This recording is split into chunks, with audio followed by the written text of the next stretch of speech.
people are diagnosed with celiac disease, it can be overwhelming. It's the beginning of a journey to better health, but it can be slow with lots of ups and downs. So gifts make everyone feel better. Everyone likes to give gifts and receive gifts. In this video, I'm talking about gifts for the gluten-free kitchen, and that can be gifts for any time of year, and of course, Christmas gifts for the gluten-free kitchen. So that's for anyone diagnosed celiac disease or cooking gluten-free for any reason. And I've got some gift ideas for kids at the end, so stick around and watch to the end. So there are lots of items in any kitchen, and so I've divided them into categories. I'll give you a recap at the end. I've been teaching gluten-free cooking classes for 10 years, so I've got lots of helpful ideas and items for a gluten-free kitchen.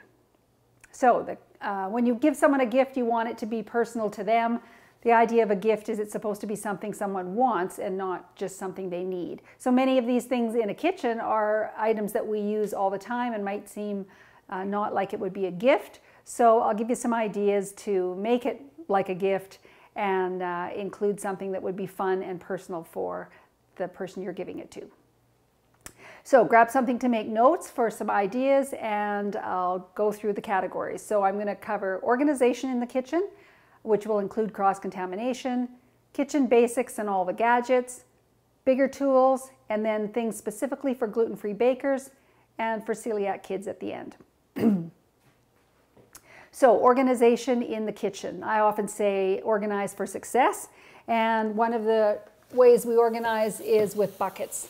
So in gluten-free kitchens, we want to keep our ingredients separate so that we don't have any gluten containing or gluten getting into them. So it's also just helpful to organize your stuff. So this bucket is for my gluten-free flour mix. I won't go over that. I've got a whole video on how I make my mix, but you can see I've got a label on the outside. I've got canisters in here. I've got an electronic or digital scale, super useful in the kitchen. And then lots of different containers. This is the container and canisters. So for gluten-free bakers that have lots of different flours or any gluten-free kitchen, there's different canisters that come in different sizes. You can see here I've labeled it. I'm going to show you my Dymo labeler here, but I've labeled it as I'm learning. This one here says sweet rice flour and glutinous rice flour. So that was something that I learned when I first started baking gluten-free, cooking gluten-free. And so this is the Dymo gun that I have. So that's a handy gift for someone who likes to be organized and likes things to be precise. Other canisters, these sets typically come with lots of different sizes. I like these are stackable and easy to remove lid. And then the mason jar, you can't have all the canisters in the world. I guess you can if you want, but I've got mason jars I use as well. So this is a big mason jar with a wide mouth lid, and it's super handy for keeping flour in. Now I'm just going to push this out of the way, but I do have more to say about mason jars. I did a whole post on mason jars on my blog. You can read that. I'll put a link below. But I've got anything from raisins and nuts in these big ones with the wide mouth, the same as what I had the flour. Smaller ones, this one has lentils in it. These two here I would use in my lunch, for salads. This one's got salad dressing. And the tiny ones can have salad dressing for my lunch, or just a little bit of leftover cheese or something like that. So mason jars are great. And for people who are concerned about the environment, then you can use mason jars for all kinds of things and quit throwing out plastic containers. Here's another bucket. So back to the container idea. This one's got pasta, so lots of different pastas, gluten-free pasta, rice pasta, lasagna noodles. So I like the bucket with the handles. It's nice and light. You can get these at the dollar store or any kitchen store. And they can easily go in the cupboard and you can take it out and find what you need. Trays as well. This is just like a cafeteria tray, but kids like those. I like them. I organize when I do my cooking classes. I have a tray and I bring something right here to talk about it, but that's a nice handy thing. And again, you can get them in colorful sizes and with different patterns. Tea towels. This is how you can make it look like a gift or make it a gift. This is like a high-end linen tea towel. This one here has skiers on it, so I'm a skier. That's kind of fun.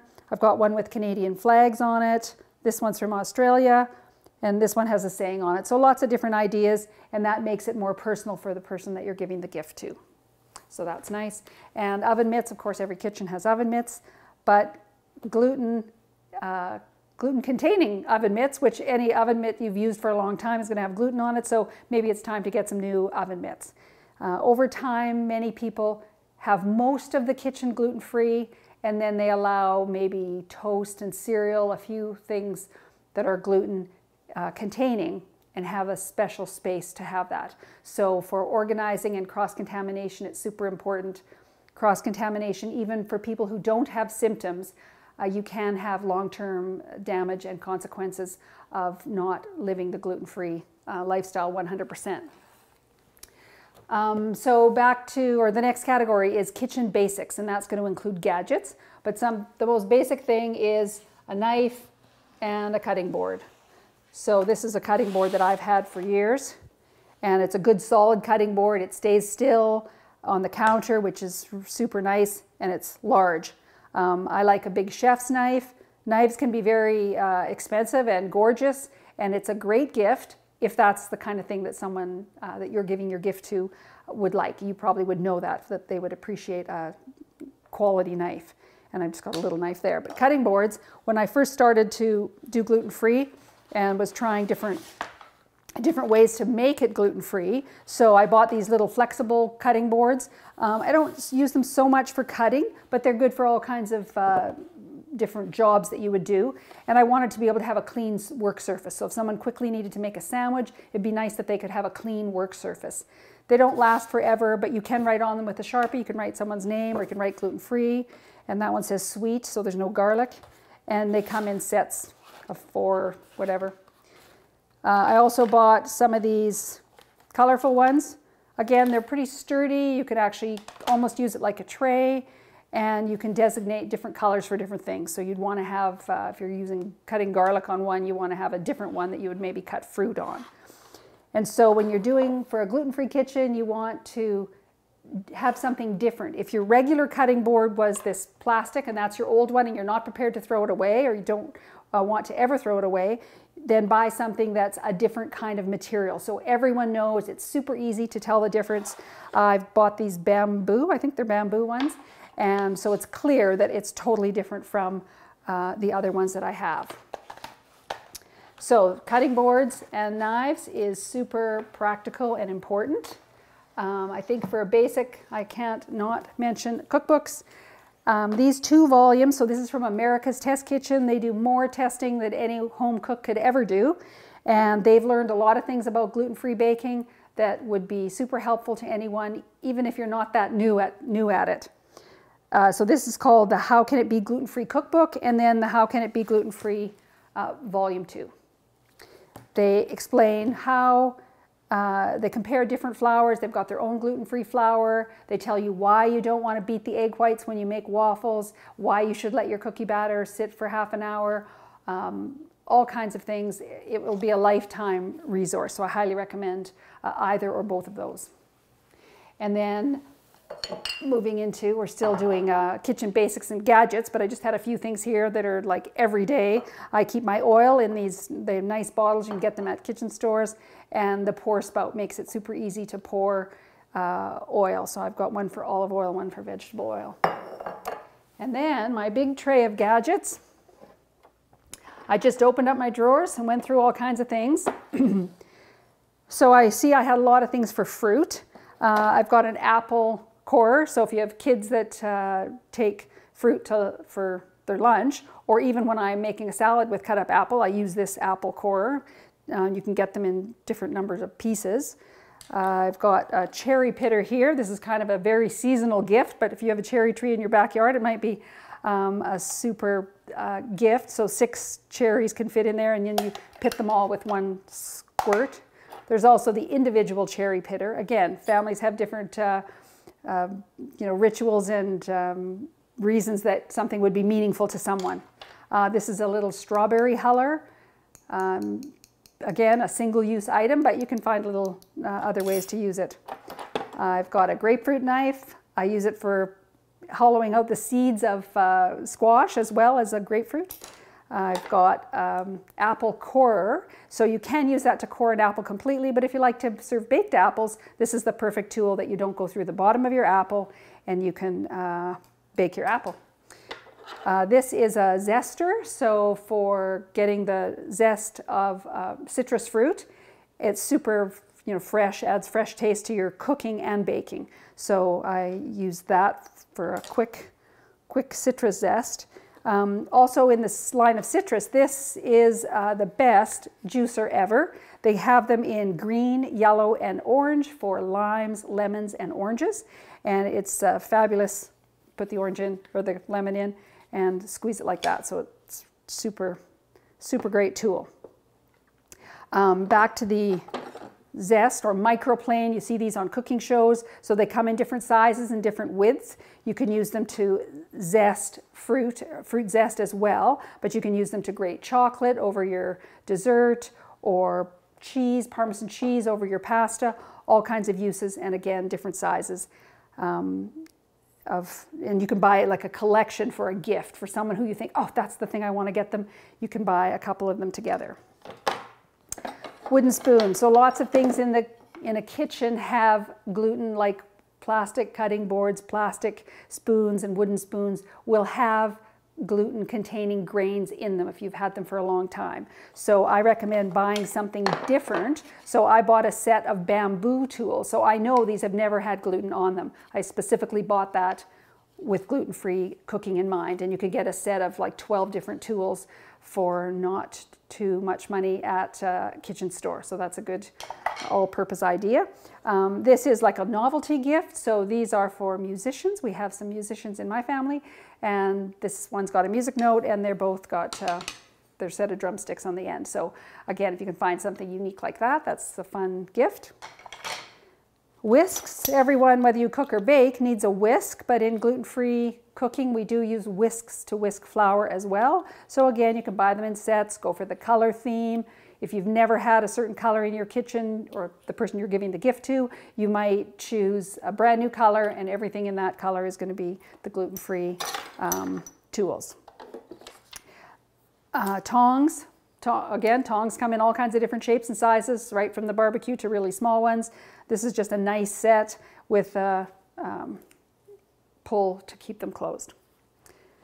A bottle, I've got a squirt bottle here. So for gluten-free houses, your condiments, keeping your condiments, buying your condiments in squeeze bottles is ideal to decrease the chance of people accidentally sticking knives into bottles. So you can buy many things, mayonnaise and mustard and ketchup in squirt bottles, but also for homemade sauces. So we use this for chipotle mayo, would be you squirt it on your nachos or whatever, and kids love to use squirt bottles. You can have caramel sauce or chocolate sauce or strawberry sauce, anything you want to use to decorate plates and stuff. So they can be really fun.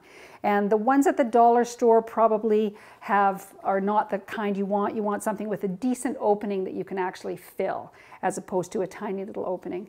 And you can cut the end of it off to make it a better size for whatever you like to use it for. But we love these. Spice funnel, spice funnel.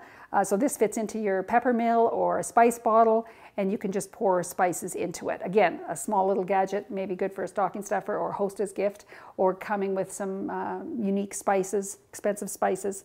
It's a handy little tool that I have had for years, and many of these things are going to last for decades. So buy the quality and enjoy that. Measuring cups.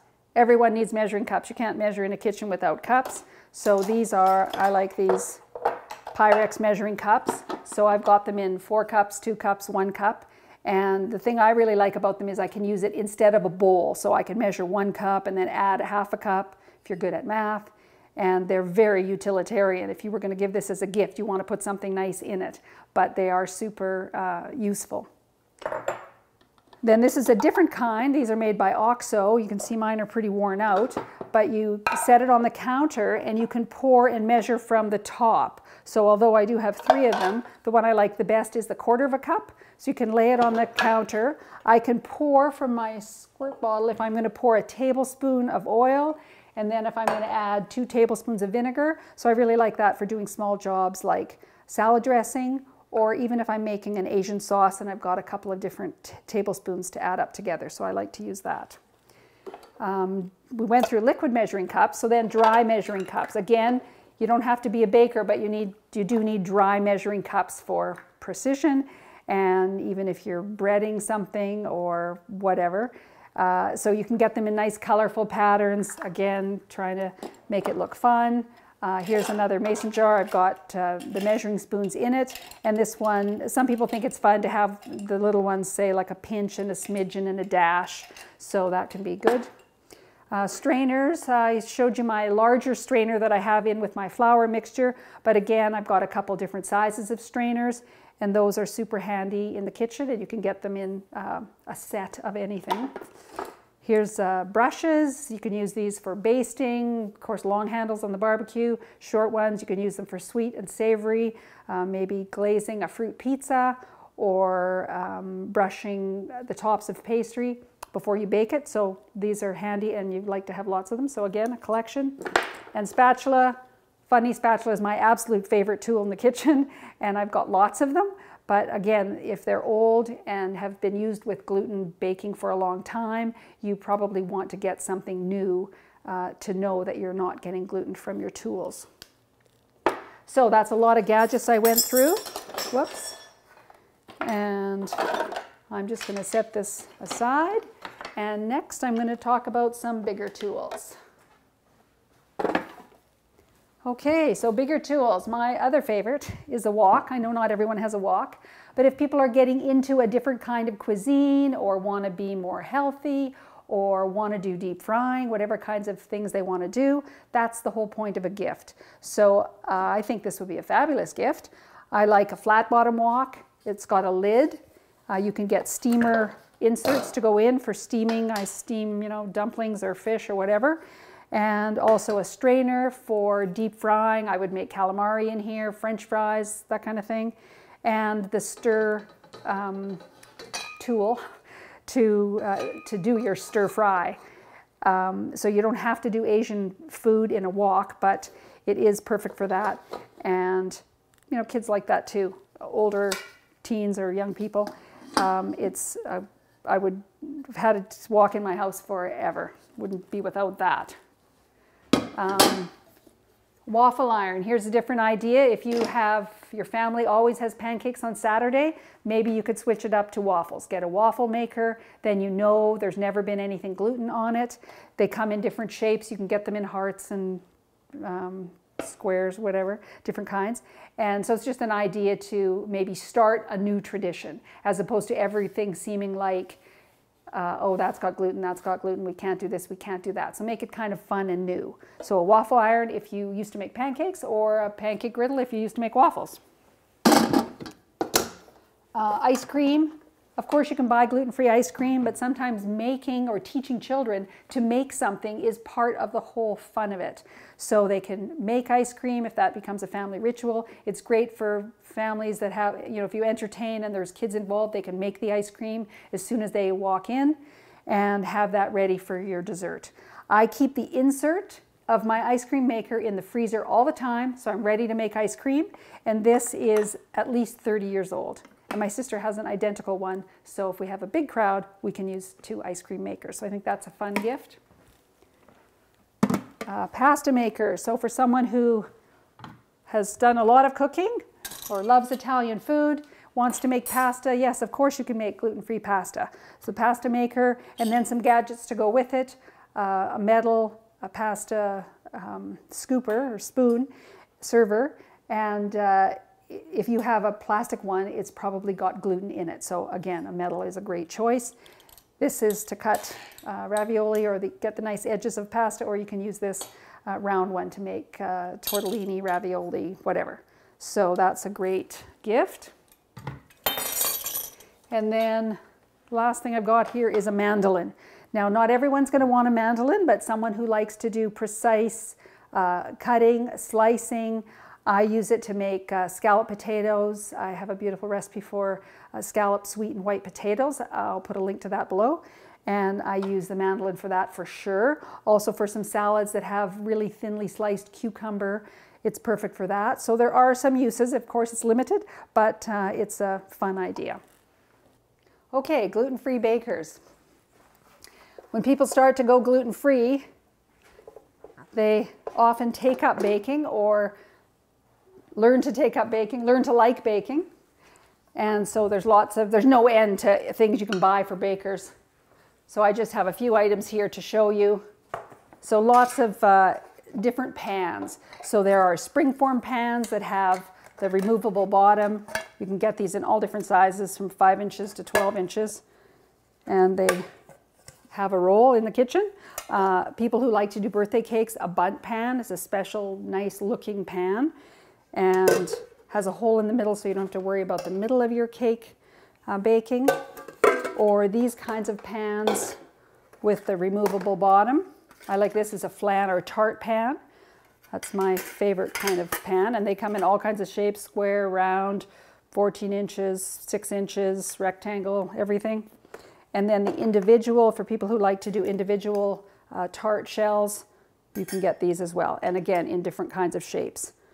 So that's lots of choice for pans.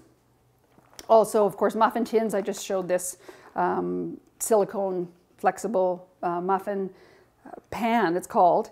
And then you don't have to put the liners in them. So it's a good option for environmental choice.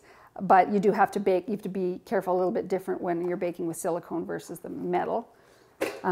Also another option for muffin liners is the silicone liners. You can tell these are pretty well used, but again, it's a good environmental choice for people who like to make muffins a lot, and muffins are the easiest thing to learn to bake gluten-free, so that's a good place to start. Cupcakes, I just put some nice cupcake liners here. Of course, they sell all kinds of colorful fun ones, and this is kind of a crazy cupcake display thing. And again, it's kind of fun, and cupcakes are easier to make than a full cake. So for someone starting gluten-free, it's a good choice. I've got another digital scale here. It's a good idea. This is for icing, an offset spatula for icing, and I've got a rolling pin here. There's all kinds of choices for rolling pins as well, and you would need, if you've used your rolling pin, a wooden rolling pin for making pastry with or anything with wheat flour, you would need a new one. So that's a good choice. And I'll just slide this off. Back to the cupcakes, here's a little gadget. It's a cupcake corer. So you can take out the inside of your cupcake and fill it with something and then put the top back on. So that's a little thing. And then this pan that I've got everything in has a lid. Super nice for, I use both sides when I'm making cookies, but it's really nice that you can put the lid on and store something like that. So gluten-free cookies, for example, do go stale quicker than wheat cookies. So you might want to make sure that you have some good options to put things in. Also containers, so these you can get these at the dollar store in colorful different designs and patterns and sizes, so smaller and bigger. I've got some, I keep chocolate in this one in the cupboard. And this is for people who like to ice their baking. These are the disposable baking, what's it called? Piping bag. And you can get reusable piping bags, but the disposable ones I use for my cooking classes. And then of course there's nibs that go with that. So that's another idea to get someone set up for gluten-free baking. So I'm just going to put this back. And then the last thing I want to show you is some ideas for kids.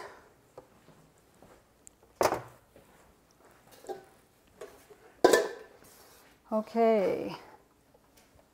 So for kids, we want to get something colorful.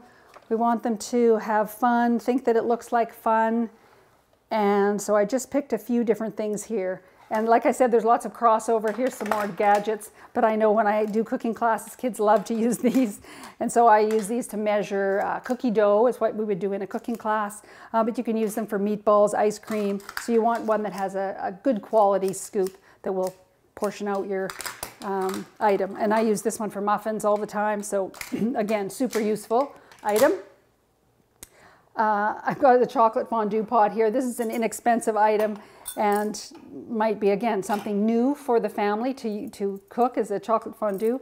I can still remember my son's eyes. He was about 4 when we had lots of leftover fruit and melted some chocolate, and he was so excited that we're giving him a bowl of chocolate to dip fruit in.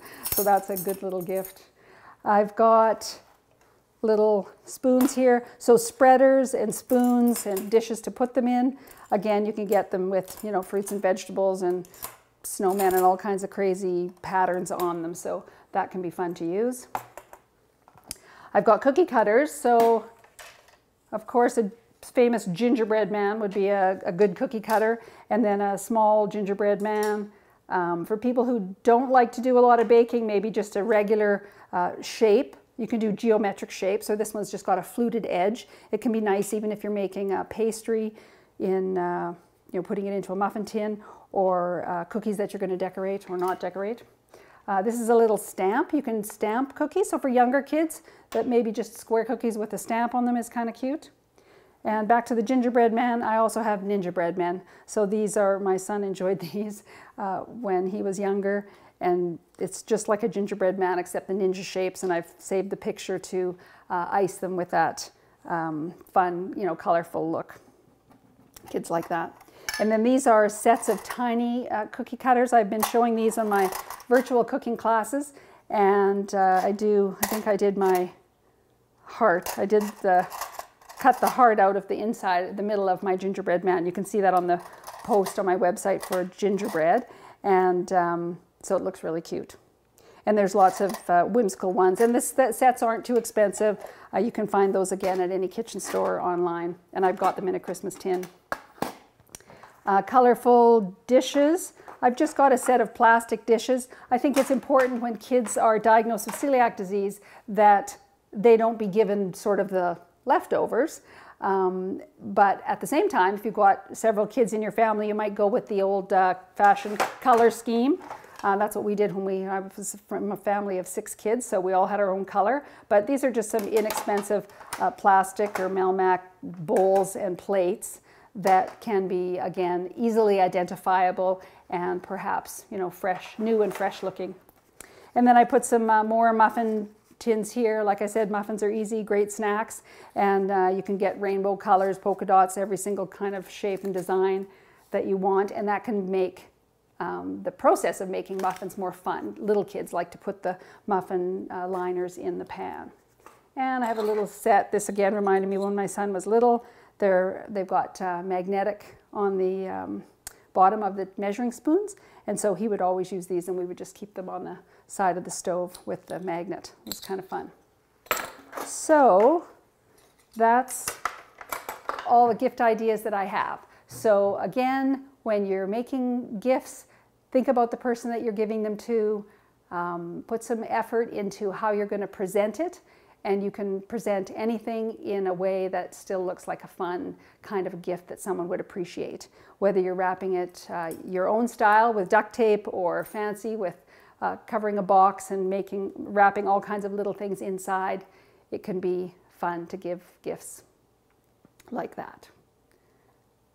I'm Cindy, the Everyday Gluten-Free Gourmet, sharing tips and recipes from my kitchen for more everyday cooking in yours.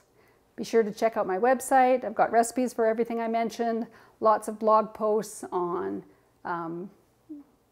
gluten-free baking, pastry, cookies, all kinds of things to help you, as well as over 280 recipes. So I hope you'll visit me there. If you like this video, give me a thumbs up and hit the bell to subscribe and be notified when I post a new video. Thanks for watching.